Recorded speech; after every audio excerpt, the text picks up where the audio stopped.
I will be a president for all Americans, and I promise you I will fight as hard for those who did not support me as for those who did.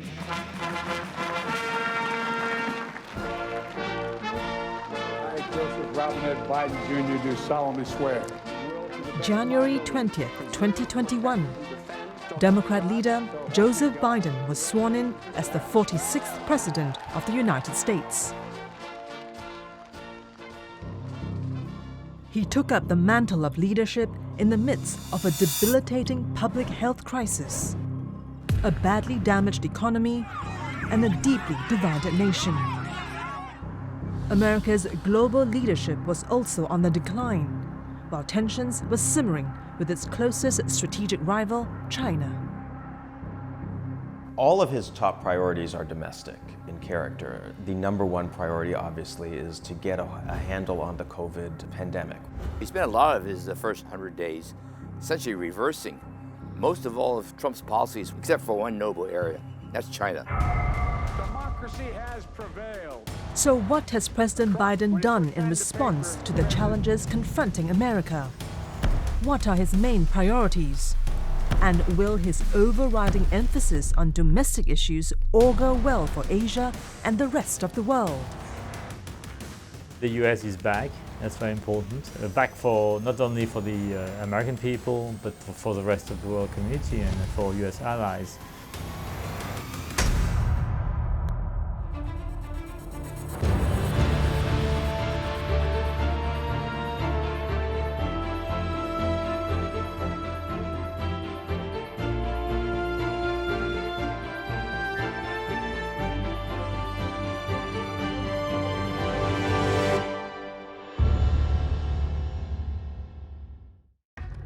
Few people in our nation's history have been more challenged or found a time more challenging or difficult than the time we're in now. Once-in-a-century virus that silently stalks the country. It's taken as many lives in 1 year as America lost in all of World War II. Millions of jobs have been lost. Hundreds of thousands of businesses closed. A cry for racial justice, some 400 years in the making, moves us. I, Joseph Robinette Biden Jr., do A gloomy scenario greeted Joe Biden upon his assumption to power as the U.S. new Commander-in-Chief on January 20th, 2021. It now has the highest number of COVID-19 related deaths in the world. The economy is in a mess. It shrank 3.5% last year, the largest since the end of World War II. 11 million citizens are unemployed. America's troubles were further compounded by months of destructive racial unrest over the systemic racism against black people. It also had to deal with the infamous January 6th assault on Capitol Hill in Washington, D.C., when thousands of Trump supporters stormed the building while Congress was in session.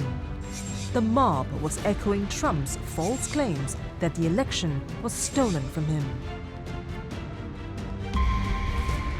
All of a sudden, the era of American supremacy appeared to have come to an end. The sacred and most iconic symbol of the US democracy came under attack. The economy is in shambles. Hundreds of thousands of its citizens have died due to COVID-19. The country is bitterly divided. White supremacy is on the rise. America has also lost its position as a preeminent global power. The task facing Joe Biden is nothing short of monumental. He now faces an uphill battle of trying to heal and unite the nation, remake the American economy, and restore its international standing and leadership on the global stage. Can he do it?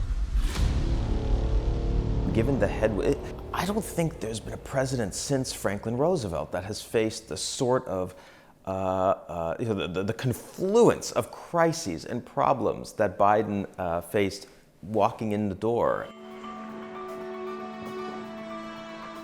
Indeed, the comparison to President Franklin Roosevelt is notable. Roosevelt was America's 32nd president who led the nation through the Great Depression of the 1930s. That was when the American tradition of the 100 Days yardstick to measure a new leader's performance first began.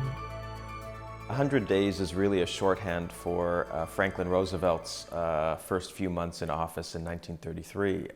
Every subsequent president has been measured according to that standard of Roosevelt being able to spearhead the passage of all kinds of flurry of legislative initiatives to try and deal with the Depression. So every president since Roosevelt has been compared to Roosevelt in terms of their first 100 days.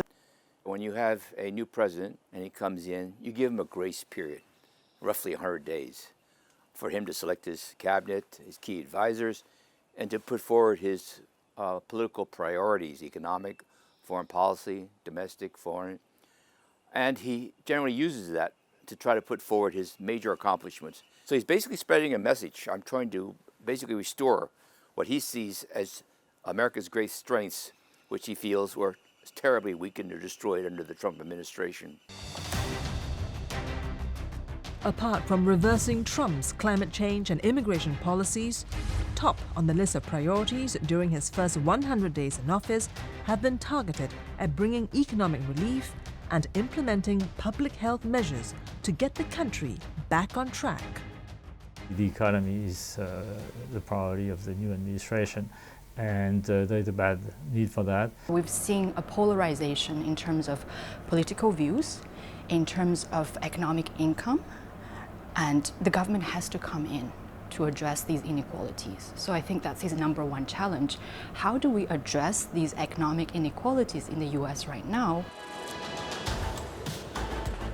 But his immediate task during his first 100 days in office is to tackle the worsening COVID-19 crisis, which has claimed the lives of more than 500,000 American citizens. Mr. Biden has even pledged that he would move heaven and earth to get more people vaccinated so as to put an end to the pandemic. All of his top priorities are domestic in character. The number one priority, obviously, is to get a handle on the COVID pandemic, which has ravaged the United States to a degree that really sort of sets it apart from the rest of the industrialized world. Monica Gandhi is a physician and an infectious diseases specialist at the San Francisco General Hospital. She can still recall the wave of fear, panic and despair that swept through the healthcare community in March last year. That was when the disease was spreading rapidly across the country. She feels that the Trump administration's poor response to the outbreak had only contributed to the sense of fear and unease among the people. If we're in the middle of an emergency, you have to have almost daily or tri-weekly briefings, and that did not occur under the Trump administration. We had daily briefings from President Trump himself, and then did not have, after that, there was just a falling away of public health officials messaging to the American people. President Trump had more anger, anger towards people who didn't agree with his position, and the evolving science of it. With anger, with that evolving science, it was very non-comforting. The United States response under Trump was quite horrible, was inept, incompetent, right? The president himself was talking about, in a press conference about, injecting bleach, right? This is just sort of the tip of the iceberg. You basically had a president who felt and preached the message that this was not a serious problem. That would actually go away very, very quickly. And he maintained that position in some form throughout the whole year, even though the problem is getting worse and worse. And when it started to get worse and worse, people began to question whether, in fact, the government was quite serious about this issue. Confidence began to return on January 20th, 2021, when power changed hands from Donald Trump to President Biden. Monica said the healthcare community was in a celebratory mood, comforted by the belief that things will get better under Biden. There was a sense of relief on January 20th that our healthcare system would be equipped, I think, to to have information clearly to know how we can vaccinate our patients. Things are feeling calmer in the last 100 days. So we know we have supplies, we know the doses of vaccine that we're going to get here in the hospital because we're administering them in the hospital. And there's just clarity about that coming and how much we're going to get so we can plan our days accordingly for vaccination. And that feels calm. One of Mr. Biden's key pledges was to achieve 100 million vaccinations within 100 days. He accomplished this feat in 56 days upon assuming the presidency. But is America out of the woods yet in its efforts to combat the coronavirus pandemic? Yes, I genuinely believe it has turned the corner. There are absolutely places where cases are still going up. But if you overall look at the pandemic, especially where I'm sitting right now in the state of California, the cases are extremely low, hospitalizations are extremely low, and we are vaccinating fast. And we are going to get out of this. We're going to be out of it by midsummer. The US went from being one of the worst responses to COVID-19 last year to making great leaps on getting a firm handle of it under Biden's watch. Given the astonishing take-up rate of vaccinations, some 200 million vaccinated to date. I think the vaccination rate in the US has been outpacing our expectations. So on that front, the Biden administration is doing really well. And I think as he rolls out the vaccination, this pandemic problem is going to go away. So in a way that Biden is restoring that as well, restoring our trust in evidence, in science, in expertise, following the evidence of the experts, rather than saying or doing whatever the president thinks is the right thing to do. Right now, the U.S. is looking fantastic by comparison with Western Europe, where the EU has been unbelievably slow in rolling out the vaccination across the continents. President Biden's efforts to bring the scourge of COVID-19 under control look to be bearing fruit in his first 100 days. But what about the other albatross currently wrapped around America's neck? The economy. It was almost in free fall last year, destroying millions of jobs in the process and causing untold misery. Has he been able to get the economy back on track? The first few months is really the optimal time for them to get big initiatives passed, as has been the case, obviously, with Biden and the passage of a big, $1.9 trillion COVID relief package. Can he revive the world's largest economy and bring the rest of the world on the path towards recovery, and in particular, most of Asia's export-dependent economies?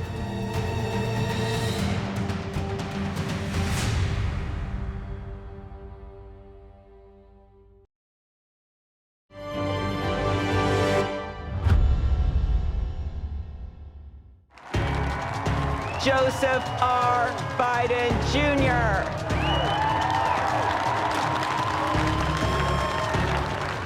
I understand that many of my fellow Americans view the future with fear and trepidation. I understand they worry about their jobs. I understand, like my dad, they lay in bed at night, staring at the ceiling, wondering, can I keep my health care? Can I pay my mortgage? Thinking about their families, about what comes next. I promise you, I get it. Fear and uncertainty have engulfed the U.S., following one of the worst public health crises the country has ever faced. More than 500,000 of its people have died from the disease. COVID-19 has also devastated the economy. It contracted 3.5% in 2020, the biggest slump in 74 years. The pandemic also wiped out some 22 million jobs between April and June last year. Since then, many Americans have returned to work. But there are still 10 million fewer U.S. jobs than before the pandemic began. On March 11th, President Biden fast-tracked a massive $1.9 trillion stimulus package. It's aimed at giving the U.S. economy a shot in the arm and help it to recover from the debilitating impact of the pandemic. The $1.9 trillion package for reviving the economy and get out of the crisis. So that makes a lot of money. We have to be careful because there may be some inflation, down the road kick in. But for the time being, I think clearly the economy is the priority of the new administration. It's become increasingly clear that green shoots of hope have begun to sprout from the massive injection of funds into the economy.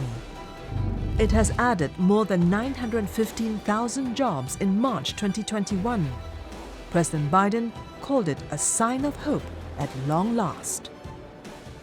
The employment situation has improved a lot. This country has pumped trillions of dollars into the economy, largely through financial support to households and workers, unemployment insurances, compensations for job losses, funding to companies to maintain their workers. This has boiled up consumption. So the U.S. has rebounded much faster, for example, than Europe. Europe has not pumped in as much into the economy. So in that sense, the economy is strong and reviving. Christopher Ranch is America's largest garlic farm. Ken Christopher's grandfather started the business in 1956 with a 10-acre plot. Today, the family-owned business sits on 6,000 acres of farmland and has 1,000 employees. COVID-19 hit the agricultural industry hard, and Ken's farm wasn't spared either. In March 2020, everything turned on its head. Essentially, I came to the office, turned on my production screens, and saw that all of our sales for peeled garlic, now this is garlic that's going to restaurants across the country. That represents about 50% of our business. It almost went to zero. And at the same time, Americans nationwide all rushed out to the grocery store at one time. And as garlic is perceived to be a very, very healthy crop, they all bought it at once. And so sales for fresh garlic skyrocketed, sales for peeled garlic plummeted, and there was no way that we could have planned for that. However, some 3 months into the Biden administration, Ken could already see a positive turnaround. Under President Biden, business is doing better. I can credit that largely to the success of the vaccination rollout program. The more Americans that feel healthy, that feel safe, that feel willing to re-enter the world and start engaging in commerce again, the better it's going to benefit farms like my family's. One of the key differences between Biden and Trump is the tone of leadership. The style of Biden's presidency has been more inclusive. His approach is measured and methodical, in contrast to the angry and chaotic discourse of Donald Trump. So when it comes to the Trump administration, I think everyone can agree that he brought chaos. And chaos is not great for business. When it comes to Biden, there's a certain reassurance that it's going back to the old standard, back to predictability. And when we have a certain level of predictability, that's a basis that we can build on. Domestically, he's basically saying we're going to rely upon science and technology in dealing with issues, whether it's climate change, Secretary, whether it's the pandemic. it's great to be here with you. He's basically tried to be impartial as much as possible.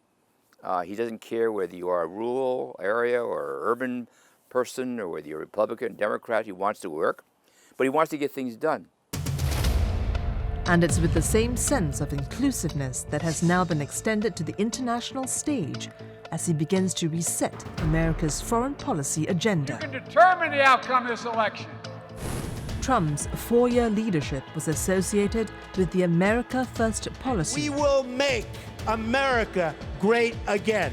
a unilateralist doctrine which has left the country's partnerships and alliances in tatters.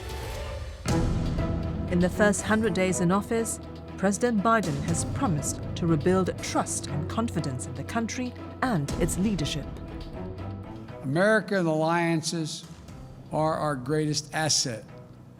And leading with diplomacy means standing shoulder to shoulder with our allies and key partners once again. By leading with diplomacy, He's rejoined WHO. He signaled an inclination to work with WTO, the trade organization. The WTO, WHO, rebuilding alliances in Europe and Asia, everywhere else. He sent that strong signals. A balanced approach in certain issues.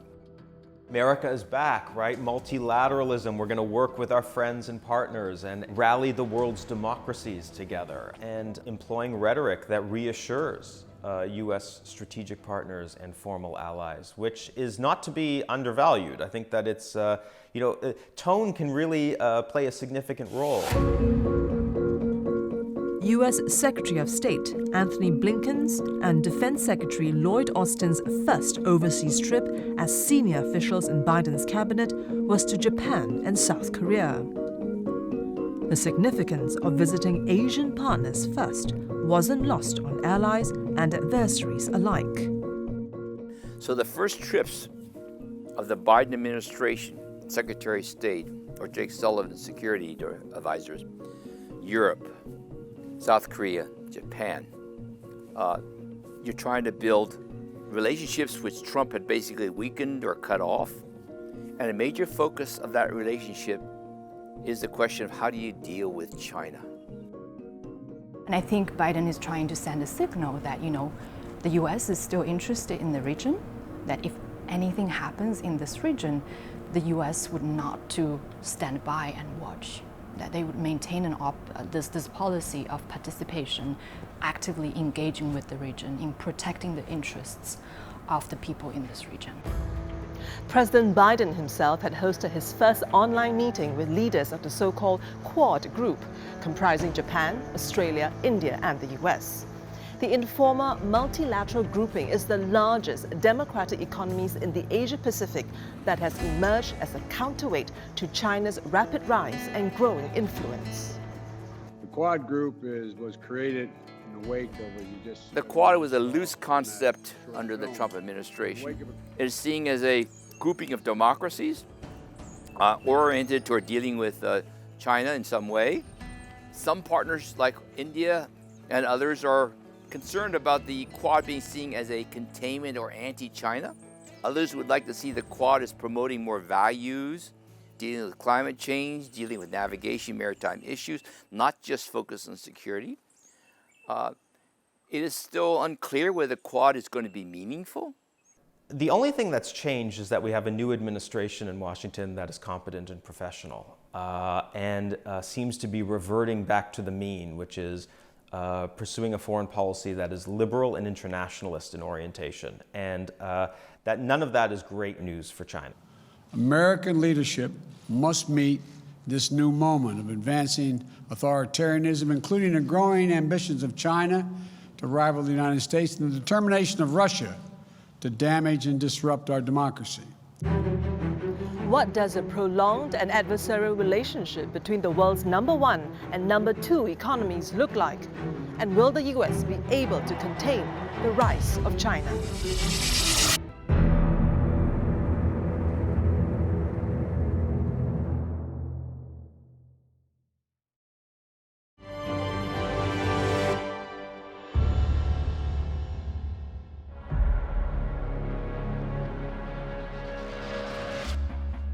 On February 4th, 2021, US President Joe Biden gave his first foreign policy speech at the US State Department in Washington. He outlined a new foreign policy vision for America and sent a strong message to the world of his determination to restore faith in the US leadership, which he felt was lost during 4 years of the Trump presidency. In the 20-minute speech, Mr. Biden singled out China 6 times, describing the world's second-largest economy as its most serious competitor. We'll also take on directly the challenges posed by our prosperity, security, and democratic values by our most serious competitor, China. We'll confront China's economic abuses, counter its aggressive, coercive action to push back on China's attack on human rights, intellectual property, and global governance. It was no surprise then that the first official meeting in Alaska on March 20th between US Secretary of State Anthony Blinken and top Chinese diplomats Yang Jiechi and Wang Yi failed to find a breakthrough in US-China relations. In fact, the meeting got off to a rocky start with both sides trading barbs on numerous issues. Blinken had accused China of threatening the rules-based order through its actions in Taiwan, Hong Kong, Xinjiang, and the South China Sea. The Chinese, on the other hand, criticized the US over its poor treatment of minority groups. They also urged the US to stop promoting its version of democracy around the world.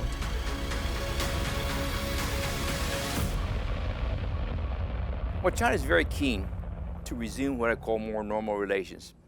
By that, they actually mean commercial relations. They want the tariffs lowered. They want the restrictions on high-tech exports from the U.S. to China to be moderated. They want a resumption of strategic dialogue. Biden's not interested in that. U.S. opinion is very negative toward China. Trump has put into place a set of very hardline policies, which are very popular here among both the American public and in the political system. Biden cannot afford to be seen as soft on China. So his objective in going to Alaska was to show that America's going to stay tough. On top of that, Biden is more likely, and has already shown an inclination, to elevate concerns about human rights violations from Beijing and China, concerns about the democratic system, so issues about repression of voters or the agreements in Hong Kong become more important. In Biden's first 100 days, there appears to be little change to America's hardline position on China. In fact, the sweeping tariffs imposed on imports from China look very likely to stay. And that does not bode well for businesses who rely on free trade between the two sides for their own survival. The state of Maine is well known for its rocky coastline that hugs the Atlantic Ocean, and that it accounts for 80% of the U.S. lobster industry. Maine's lobster industry was on track for a record $87 million of exports. But that was before Trump declared a trade war on China back in 2018. When the trade barriers from both sides kicked in, lobster exports to China fell by almost 85%. China imported some 12% of Maine's lobsters. I couldn't do the volume, I couldn't do the scale, I couldn't make the profit. What the initial thing of I can't sell any lobsters in China was one thing, but in a way it hasn't really ended, because what happened is it gave advantage Canada. If I, from my company, bought this Maine lobster and shipped it to China, it would cost my customer $2 more than if a Canadian bought this lobster, took it to Canada and shipped it from Canada. They'd get a $2 discount in China. Hey, you got a crate of Maines? Stephanie Nadeau is the owner of the lobster company. In the good old days, her company could export some 300 boxes of lobsters. On bad days, especially during the trade war, not a single box was sold. We didn't gain anything. In fact, the trade deficit's worse. I mean, it's really bad now. I don't know any person that I know in any country that didn't view the Trump administration as insanity. I mean, the trade war was insanity, right? According to Stephanie, President Biden has done a great job on handling the pandemic in his first 100 days. She's now waiting to see how he will handle the trade war with China, which nearly crippled her business. What I really hope is that the Biden administration does encourage people in my business, because I'm a commodity, right? It's tough, right, with commodities. We don't need price supports, we don't want subsidies. We just want to be able to do our business.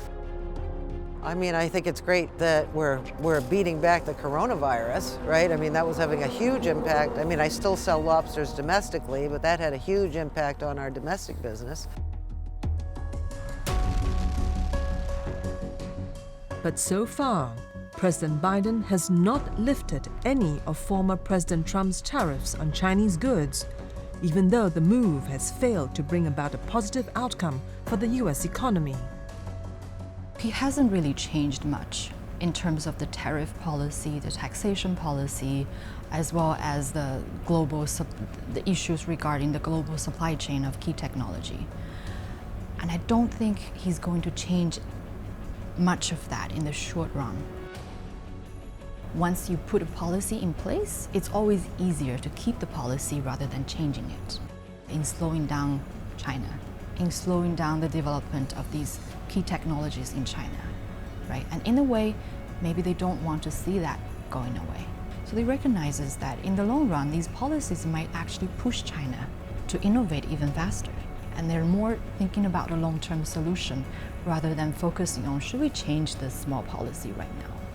The Biden administration is recognizing that China has been growing so fast that now they can no longer see China as a developing country.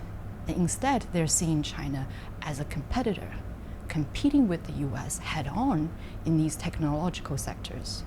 And they're recognizing that China is investing a lot of money and resources into technology, that if the US doesn't do the same, they might fall behind.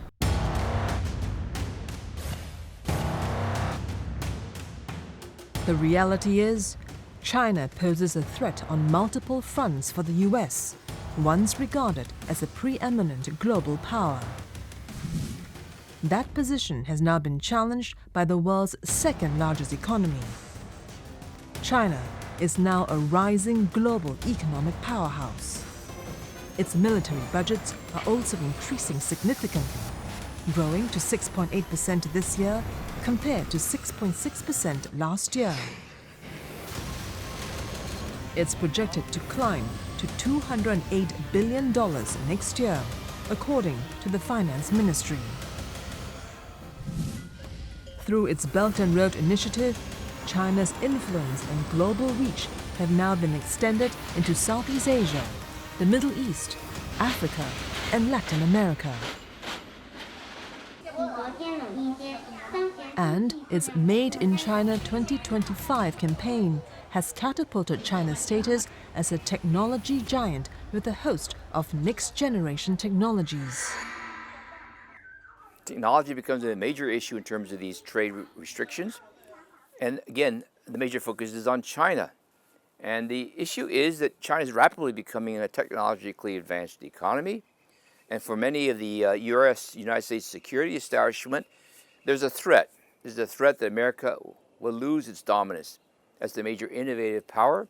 And at some point in the near future or foreseeable future, China may well be an equal competitor. And that's a serious security risk.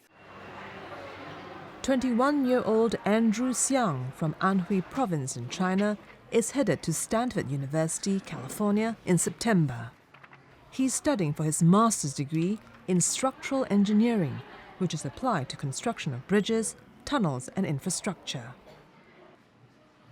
Despite his youth, Andrew has big dreams for China. He believes his field will be useful in China as the country continues on its infrastructure blitz under the Belt and Road Initiative. 以前中国发展不是那么好，所以有些技术可能有借鉴国外，但是我觉得有很大一部分科技进步是那些留学生回来以后，凭借他们自己的见识和在国外所学习到的思维或者是理念吧，在我们自己的国家自主研发出来的一些东西。Andrew is well aware of the growing animosity among the people in America towards China. While he's mindful of possible racial discrimination when he goes to Stanford, he believes most Americans are discerning and will not be prejudiced against Chinese students like himself. 担不担心同学对我的看法？其实就我自己的交换经验而言，我觉得大学里的同学还是比较友好的，而且他们大部分人是不太关心国际政治问题，他们只是认可你这个人是不是一个比较友善或者是一个比较好的人，才会愿意跟你做朋友，而不是看你的政治立场或者怎么样。China's ascent seems unstoppable. While the US is still struggling to contain the coronavirus outbreak and get its economy back into shape, China has recovered and appears to be gaining strength. Its export engine continues to fire on all cylinders, and the economy is expected to grow above 6% this year. President Xi Jinping also recently announced that his government has lifted 100 million Chinese out of poverty over the past 8 years. It's a huge achievement by any measure. All these factors, combined with what economists say that China will be the world's largest economy by 2028, make China's momentum seemingly unstoppable. Will the US under President Biden be able to contain China's rise? I think in Biden's own words, his promises right now is to say that on his own watch, China will not become the #1 leader in the world in terms of the economy, in terms of the political influence, right? He's only promising that China will not become the leader. I think in a way, nobody can promise that China will stop growing. Everyone recognizes that China will still grow very fast in the next few years. The big question is, again, in terms of military safety for the rest of Asia, are we going to see direct conflict in terms of armed conflict between China and the US? It's hard to tell. If the trend lines continue indefinitely, at some point China is going to be richer and more powerful than the United States. China has been for decades now steadily creeping up on the US in relative terms, right? Both countries are growing, but China's been growing faster. But China's also a very poor country. It's still an underdeveloped country in per capita terms. So I don't think that this this power transition is going to happen anytime soon. Even if Chinese GDP exceeds that of the United States in the next 5 to 10 years. What's most likely is that the United States in the coming years and decades is going to have to get used to great power competition again, the sort of competition that it experienced during the Cold War. The major challenge for the Biden administration is to figure out the balance between partnership, competition, and rivalry. And how do you make this work in a practical sense? Because if you believe that China's not going to go away, if you believe that China will continue to make progress, then you have to accept the reality that America and the West will have to work with China in some way. And that is an issue that's not been resolved. Now that it's clear that China will be at the front and center of President's foreign policy, should the rest of Asia feel more assured or more nervous?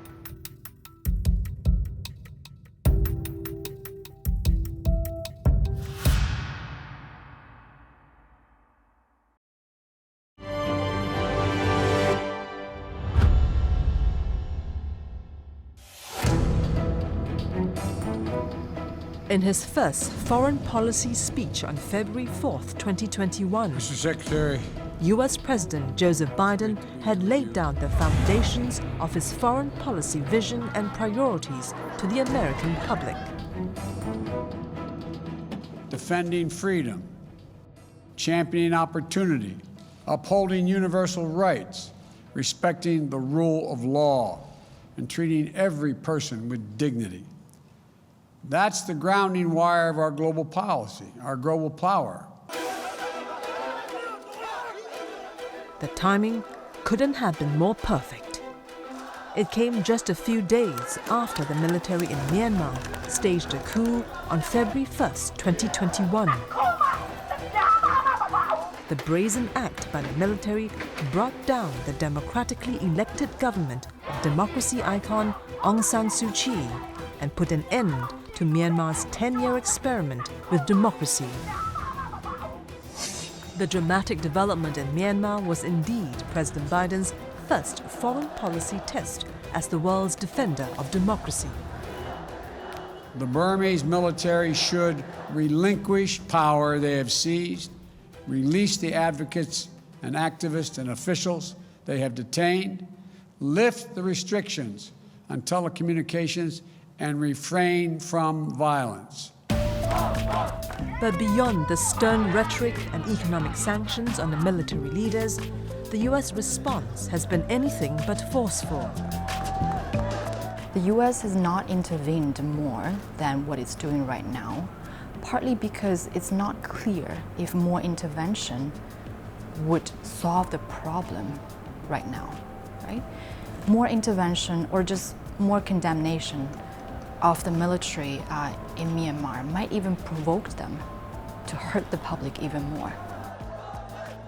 Does Biden's muted response to the military coup indicate that the US will be more absent on the world stage? What message does this send to rogue nations like Myanmar and North Korea? The problem with, Myanmar, it's not a priority. The priority is China. It's beyond the means of any superpower, which is busy at home with many issues, busy in the hotspots it needs to control, and so that's the sad reality. And the same for North Korea. We will have to live with North Korea. Now, of course, Biden would like to resume talks, but with conditions, which is that North Korea commits itself to denuclearize. Since it's not going to happen, in my view, there is no need to really re-engage with North Korea. As President Biden approaches his first 100 days in office, We can't do it alone. it remains unclear if Asia will be a top priority for the new administration. Wish we were able to do this in person. But what is clear is that the US will continue to build alliances with countries in the region in his bid to counter China as a rising global power. I think it's going to be a very big part, given that the Biden administration has already recognized China as the biggest competitor with the US right now, right? So in part of competing with China is trying to cooperate with the rest of Asia in key economic issues as well as climate change issues. It's the most important region in the world. It's the only region of the world where there is a potential peer competitor or rival superpower of the United States exists and is getting stronger by the day. So given that it's the most economically important region in the world and it houses China, which is a rising superpower, the United States ought to be extremely focused on Asia. Over the long term, the US has little choice. It has to focus more and more on this part of the world and less on the parts that don't matter as much to its survival, namely the Middle East and increasingly Europe. But the growing strategic rivalry between the US and China has unsettled many countries in Asia. For years, these states have tried to secure the support of both the US and China to help create a more prosperous and stable region. But it appears that under the new Biden administration, the tough rhetoric towards China is not about to go away. In fact, the rivalry between the two superpowers is set to grow, leaving many to worry that Sino-US ties will only get worse from now on. So, does Asia have reason to feel more confident or nervous about their future? I think it's a mixture. On the one hand, I think the region is reassured because the Biden administration has been much more consistent, much more steady, much more predictable in its Asia policy and its policy towards its allies and partners in the region. So that's the good side, the positive side of the Biden administration. The problem is the Biden administration is facing more risks with China and that the relationship is going to be structurally more confrontational in the coming years. And of course that makes the Asian countries more nervous about the future of Sino-US relations. Asians generally support a U.S. presence. They want a presence there for stability. They want the economic links, but they feel more comfortable with a strong U.S. presence. So now what Biden's trying to formulate, I'm going to bring the allies back into a relationship. He talks about not America first, he talks about America is back. And the question from Asian perspective is what do you mean by America is back? America is back. diplomacy is back at the center Asia of our wants foreign policy. America back, but willing to listen. And for most Asian economies, they don't want to choose sides. They want to be able to maintain relations with China, and they have to. They live in that area. They also want to be able to maintain strong relations with the United States on security grounds. As President Biden approaches his first 100 days as the country's commander-in-chief, it would appear that he has ticked all the right boxes, at least with the American electorate, even with those who may not have voted for him. You know, the last 100 days of the Biden administration has gone by so fast. But in that short amount of time, he's offered a message of hope to Americans. He's offered a message of hope to the world. He's willing to re-engage not only with partners like NATO, but the European Union, the United Nations, really getting us back on that stage, really being forefront of the world. He promised 100 million vaccines in 100 days. He's going to smash that. He's going to hit 200 million vaccines in 100 days.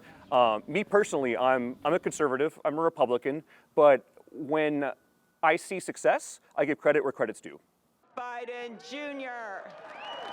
Overall, I'm giving him a really good score. I'm giving him an E-, and that's a really good score. I actually cannot imagine anything more miraculous. I just keep on using the word miracle in my head. Otherwise, I'm very happy with the economic stimulus. I'm very happy with the rate of vaccination. I'm very happy with the increased supply. If anything, President Joe Biden has made his own mark as a leader. He has won praise for his strong emphasis on international cooperation and climate change, a clear break from the unilateral approach of the past administration. His determination to revive the economy and restore confidence in the American leadership in the midst of a global pandemic can only bode well for the future. The most important criterion in figuring out how well he's done is he grappling with this urgent crisis that has hit the U.S. public health system, that has killed 500,000 Americans since last March. Has he restored confidence in the U.S. government's ability to manage these sorts of problems, particularly COVID? And I think the answer is unambiguously yes. We all understand the world is watching all of us today. So here's my message to those beyond our borders.